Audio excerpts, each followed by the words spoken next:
Hey there, Space Cats! It's me, Jules, whittering away about protagonists today. Are you sitting comfortably? Then we shall begin. I've brought you to work with me this morning. I'm going to do a little bit of painting whilst I talk to you about protagonists. I'm still working on Vincent and the Mermaid. Lots of illustrations done, some still to go. But I have to admit I cannot paint and talk sensibly at the same time. So I'm going to hand the reins over to VoiceOver Jules and talk to you about how to make a great protagonist. Thanks, Real Life Jules. Before I talk about protagonists, I ought to tell you what's going on here. This is one of the final spreads of Vincent and the Mermaid, and as you can see, they are having a right old knees up. The protagonist in this story is Vincent the little bat, because he drives the story forward and is the hero. But there are two other integral characters, that of Basil the vampire with the cloak, and Tabitha the mermaid with the crab in her red hair. Enough said! What are some tips to make a good protagonist, VoiceOver Jules?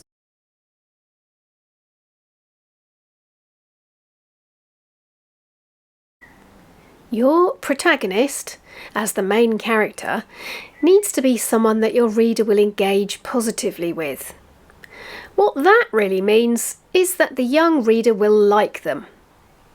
Even as an adult reader, it's hard to get on board with a protagonist that you don't like. And for me, this will mean an epic fail of the 50-page rule. See the video in the top corner if you don't know what I'm talking about. It's even more important with a child reader. They have less experience of the world, so it's important to be straightforward with the main character. There's very little room in a picture book for your character to change from bad influence to good.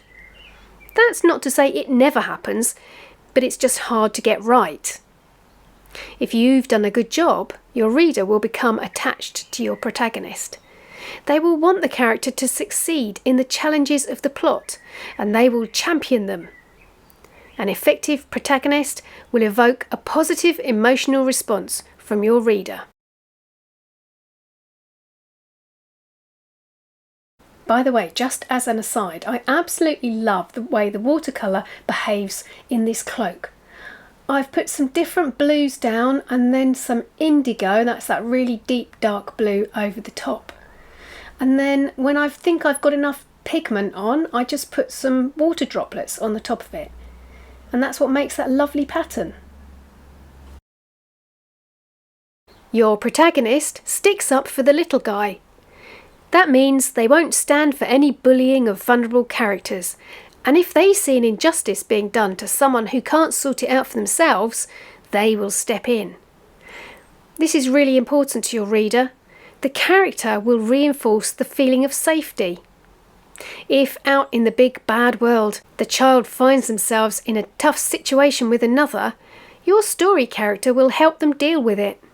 It will help them feel secure and ask someone for help, or even deal with the baddie in an appropriate way themselves.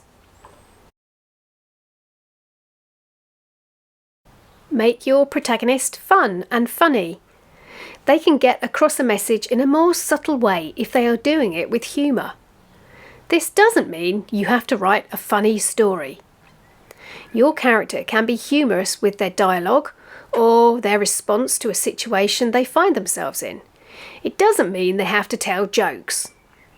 They can be inadvertently amusing. Think of Ron Weasley in the Harry Potter books. He's funny because he's awkward and lovable. Funny can mean accidentally funny. Even if you're writing a sad story, there could be place for something humorous to break the tension. Your protagonist should have power.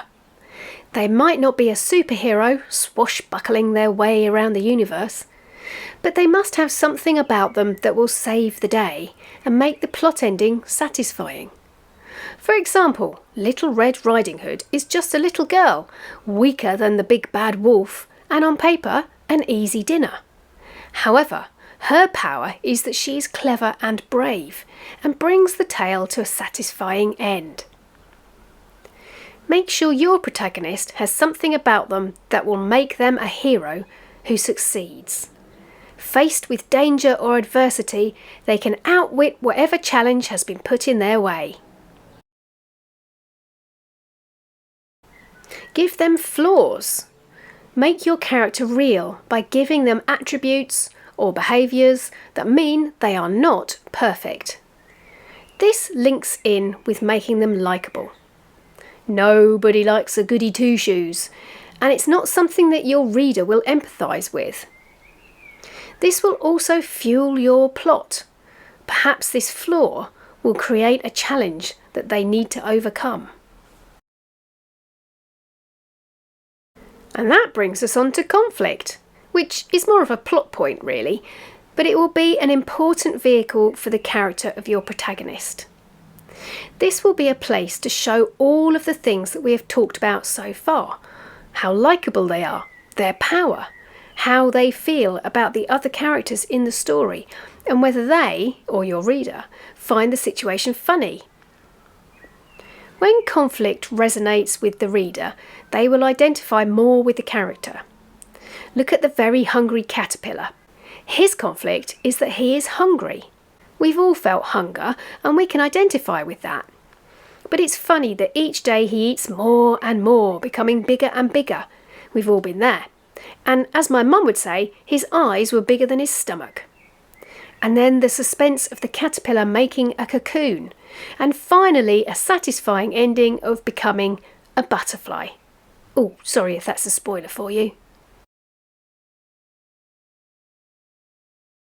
Make your protagonist diverse. They don't want to be a one-dimensional cardboard cutout. You can do this by thinking about their life outside of your story. Who are they? What's in their past? What do they like and dislike? Who are their friends and family? By doing this sort of development, your character will be a richer, fuller persona. This will bleed into your story, even though for a story for younger children, you might not consciously add it to the narrative. If you know your character well and have a backstory for them, it will show. Make your protagonist proactive.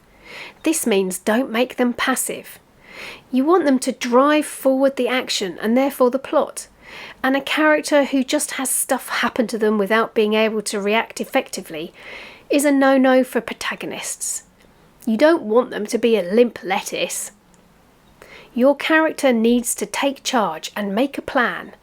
They need to dive headfirst into the conflict and become the hero. Keep all of these points in mind and your reader will care about your protagonist, relating to them and watching them be capable. It's something that could help a child face conflict themselves. Stories are powerful things. They help us understand the world around us.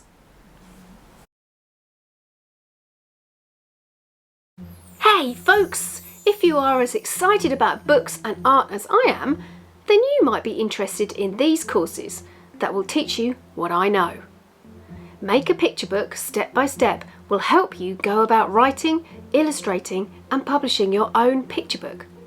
It's a comprehensive course starting with making your key decisions and takes you all the way to making your print ready copy. Do you need to know how to draw children or dragons or sea creatures? These shorter classes will help you do just that. Pop over to my website and see what's on offer. Go on, give it a go. Next week I'll be showing you how to draw jackets, trousers and other clothes that are tricky. I'm off to Pan a Panda. Terrible actors. You're rubbish, pandas! I will see you next week. No.